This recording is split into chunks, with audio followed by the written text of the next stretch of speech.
Vous ne lui en voulez plus alors à Félix Tshisekedi, vous qui l'avez pendant longtemps accusé d'avoir volé la victoire en 2018. D'ailleurs, sur votre compte X, il est toujours écrit président élu, hein.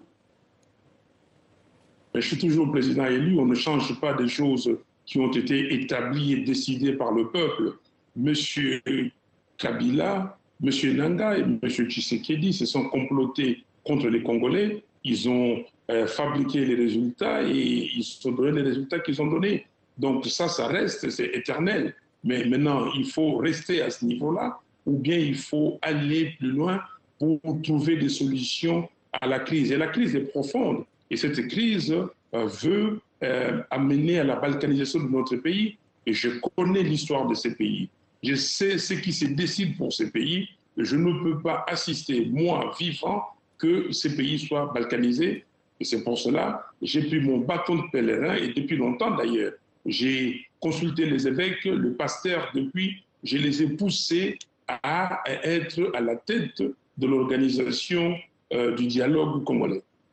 Alors, vous parliez de dialogue il y a un instant, et dans votre message, vous avez exhorté Joseph Kabila, qui est congolais, à quitter Goma, qui se trouve en RDC. Mais est-ce que ça veut dire que les pourparlers de paix doivent se faire sans lui? On ne parle pas à Kabila, on ne parle pas à Corneille Nangaa?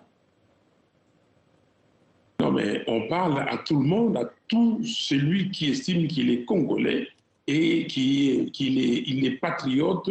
Il veut discuter avec les autres patriotes. Donc, Mais j'ai hors de demandé à Goma, vous Kabila, voulez dire? bien sûr, quelle est sa finalité à Goma aujourd'hui? Quelle est sa finalité? Qu'est-ce qu'il fait à Goma, ville occupée par des gens, les M23 et l'Alliance Fleuve Congo? Donc, il faut parler à tout le monde et il faut que la démarche aujourd'hui, que ces dialogues soient inclusifs. Et pour que ce soit inclusif, il faut que tout le monde dépose les armes, tout le monde soit en position de discuter librement.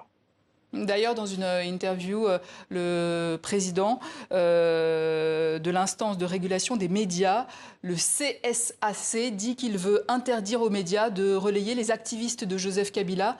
N'est-ce pas pour vous une entrave démocratique?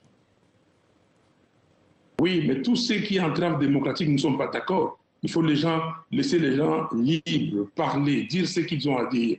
Et cela ne veut pas dire si les gens racontent des bêtises, ça peut intimider. On a raconté beaucoup sur moi, mais les gens, je demande qu'ils amènent des preuves. Monsieur Tshisekedi avait créé l'Union sacrée en décembre 2020. On a vu des gens ensemble et les autres s'est précipités. Ils ont fait une alliance, Kabila, Tshisekedi, Katumbi, et tous, ils ont fait des alliances. On les a laissés libres parce que c'est leur liberté, c'est leur libre arbitre.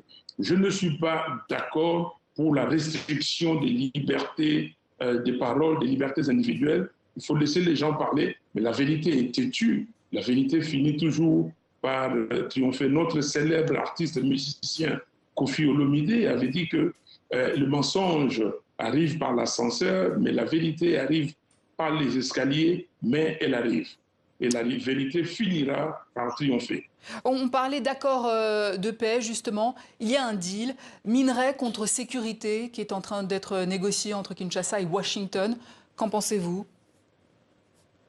Non, je pense que ces deals-là doivent attendre d'abord que les Congolaises et les Congolais se parlent et qu'ils discutent.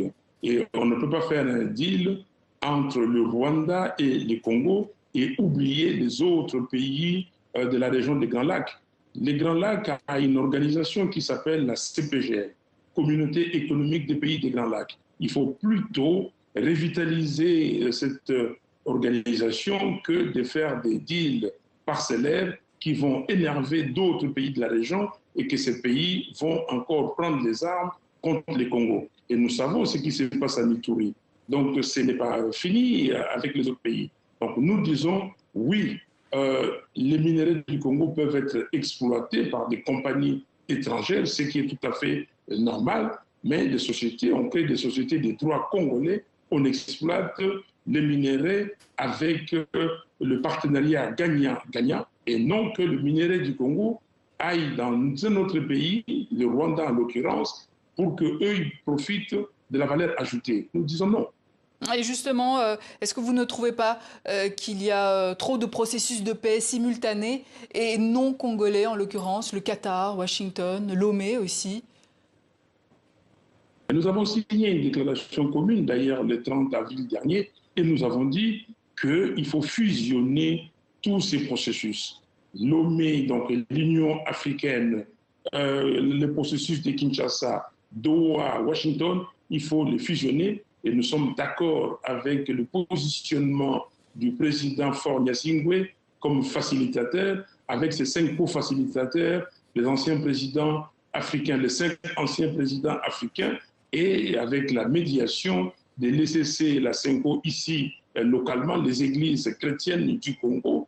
Et nous pensons que nous pouvons avoir un dialogue franc, un dialogue sincère, où les causes profondes de la crise congolaise seront débattues et nous trouverons des solutions